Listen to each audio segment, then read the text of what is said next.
Hello. आप सबका मेरे चैनल स्प्रेडिंग ला ज्ञान में स्वागत और अभिनंदन है। मैं आज आपको एक प्रॉब्लम जो कि सीआरपीसी की है, यूपी एपीओ 1996 में पूछी गई थी को पूछ रही। अगर आपको इसका उत्तर पता है इनबॉक्स में जाकर टाइप करिए, नहीं पता है तो मेरा पूरा वीडियो वॉच कर लीजिए। एक पुलिस एसआई द्वारा एक हत्या के मामले में अन्वेषण के दौरान कुछ अभियोजन साक्ष्यों का परीक्षा करता है और उसका बयान लेखबद्ध करता है। ऐसे बयान पर उसके हस्ताक्षर प्राप्त कर लेता है। तो कह रहा है कि जो बयान पर हस्ताक्षर प्राप्त कर लिया है ऐसे साक्ष्यों की, तो पहला कह रहा है कि क्या उक्त मामले की प्रक्रिया सही है। अगर सही है तो इनबॉक्स में जाकर टाइप करिए, नहीं तो पूरा वीडियो वॉच कर लीजिए। फिर क्या कह रहा है कि क्या अभियुक्त के विचारण में ऐसे बयान का कोई भी उपयोग अभियोजन पक्ष कर सकता है। तो इसका उत्तर अगर आपको पता है तो इनबॉक्स में जाकर टाइप करिए, और नहीं तो मेरी पूरी वीडियो वॉच कर लीजिए। क्या कह रहा है कि जो एक पुलिस एसआई है हत्या के मामले में क्या करता है, इन्वेस्टिगेशन करता है। इन्वेस्टिगेशन के दौरान कुछ साक्ष्यों के जो अभियोजन के साक्षी हैं उनका बयान दर्ज करता है। बयान दर्ज करके जो है उस पर हस्ताक्षर करवा लेता है। तो क्या यह प्रक्रिया सही है या और ऐसे जो बयान है क्या इसका उपयोग जो अभियोजन पक्ष है वह कर सकता है। तो कह रहा प्रस्तुत समस्या सीआरपीसी की जो धारा 162 है से संबंधित है। धारा 162 से संबंधित है जो कि एक सामान्य नियम प्रस्तुत करती है कि अन्वेषण के दौरान यदि पुलिस अधिकारी किसी व्यक्ति का कथन लेखबद्ध करता है और उस पर हस्ताक्षर नहीं कराएगा और न ही ऐसे बयानों की जांच या विचारण में कोई उपयोग किया जाएगा।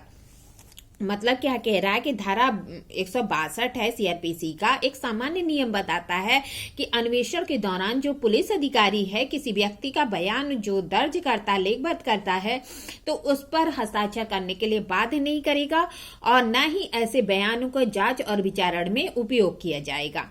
धारा 161 के बयान पर गवाह के हस्ताक्षर।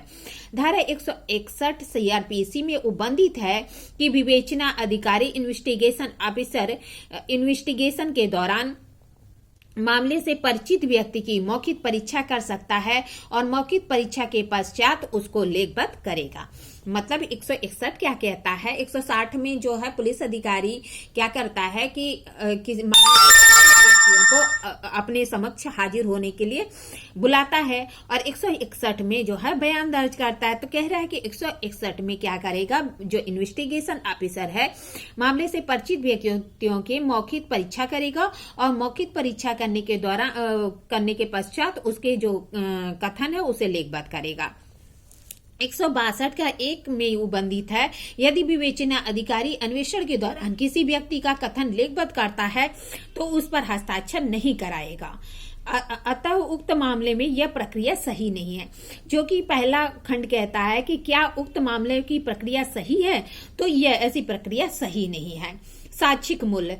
धारा 161 के बयान पर इन्वेस्टिगेशन ऑफिसर ने गवाह का हस्ताक्षर करा लिया है तो मात्र इस कारण से बयानों की अविश्वसनीयता नहीं मानी जानी गई। मतलब कह रहा है कि जो हस्ताक्षर करा लिया है तो मात्र इतने से ही जो बयान है उसकी विश्वसनीयता को जो है ऐसा नहीं माना जाएगा कि ये जो बयान है वह विश्वसनीय नहीं है। मतलब क्या कह रहा है कि यदि 161 के अधीन जो इन्वेस्टिगेशन ऑफिसर है वह गवाह के हस्ताक्षर करा लिया है तो मात्र इस कारण से कि बयान को अविश्वसनीय नहीं बनाया जाना चाहिए। मतलब कह रहा है कि खाली हस्ताक्षर करा लिया है तो इस कारण ही बयान को विश्वसनीय नहीं बनाया जाना चाहिए।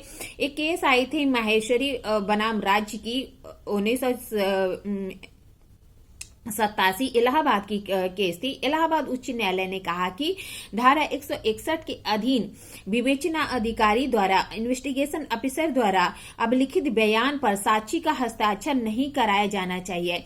इस उपबंध के उल्लंघन किए जाने पर कभी कभी साक्षी द्वारा न्यायालय में दिए गए बयान का मूल्य कम हो जाता है। मतलब क्या कह रहा, माहेश्वरी बनाम राज्य वाले मामले में 1987 का मामला था इलाहाबाद हाई कोर्ट का।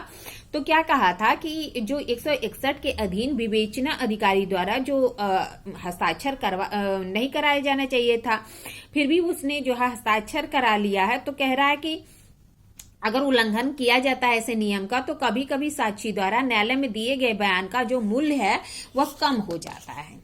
मतलब क्या कह रहा है कि जो न्यायालय में बयान देता है उसका जो वैल्यू होगी वो कम हो जाएगी।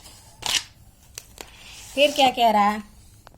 फिर कह रहा है कि उत्तर प्रदेश राज्य बनाम यम के एंथोनी का मामला है। कब का? तो 1985 का मामला है, क्रिमिनल लॉ जनरल का। उच्चतम न्यायालय ने कहा कि यदि पुलिस ने गवाह के जो धारा 161 में बयान पर उसके हस्ताक्षर करा लिए हैं तो उससे उसका साक्ष्यिक जो साक्ष्य है वह अग्राह्य नहीं हो जाता। अधिक से अधिक न्यायालय उसकी समीक्षा सावधानी से करेगा।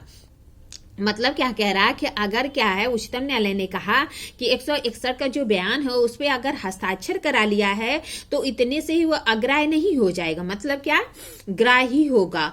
बस न्यायालय क्या करेगा, सावधानी से उसकी परीक्षा करेगा। फिर क्या कह रहा है?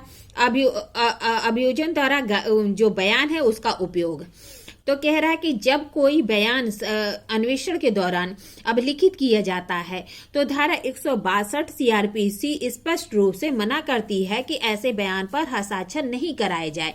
किंतु यदि कथनकर्ता के हस्ताक्षर करा भी लिए गए हैं तो तब भी अभियोजन धारा 162 में बताए गए आधारों में से कि इस कथन का उपयोग कर सकता है। मतलब क्या कह रहा है कि इसका क्या उपयोग होगा? तो कह रहा है कि मान लीजिए कि कहता है कि हस्ताक्षर नहीं कराए जाना चाहिए, लेकिन अगर करा ही लिया है फिर भी उसका उपयोग निम्नलिखित दो प्रकारों के लिए किया जा सकता है। कह रहा है अभियोजन ऐसे कथनों को जो कि लेखबद्ध कर लिया गया है उसका उपयोग विचारण में दो प्रकार से कर सकता है।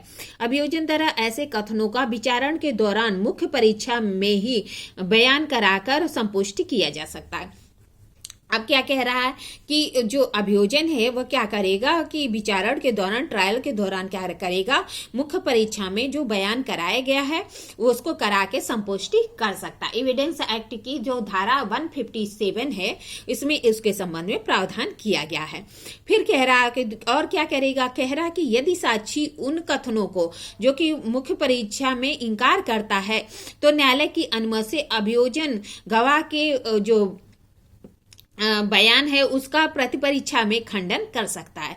तो क्या कह रहा है कि अगर क्या कह रहा है कि मुख्य परीक्षा में उसे इंकार करता है तो जो अभियोजन है उसके गवाह का जो प्रतिपरीक्षा करेगा तो खंडन करने के लिए कर सकता है। एविडेंस एक्ट की धारा 145 में इसका प्रावधान, 145 में इसका प्रावधान किया गया। मतलब कि संपुष्टि के लिए अभियोजन जो है उसके साक्ष्य का संपुष्टि अगर वो आता है और कथन करता है तो संपुष्टि के लिए 157 किया जाएगा। और जो है कह रहा है कि अगर जो है उसे अलग बयान देता है, उसे इंकार करता है तो अभियोजन पक्ष 145 के तहत तो उसके बयान का खंडन करने के लिए उसका उपयोग दो प्रकार से कर सकता है। इस तरह मैंने आपको प्रॉब्लम बताई, प्रॉब्लम का सोल्यूशन पता है। ऐसी अच्छी अच्छी प्रॉब्लम के लिए मेरा चैनल सब्सक्राइब करिए, लाइक और कमेंट करिए। ठीक है, धन्यवाद, थैंक यू।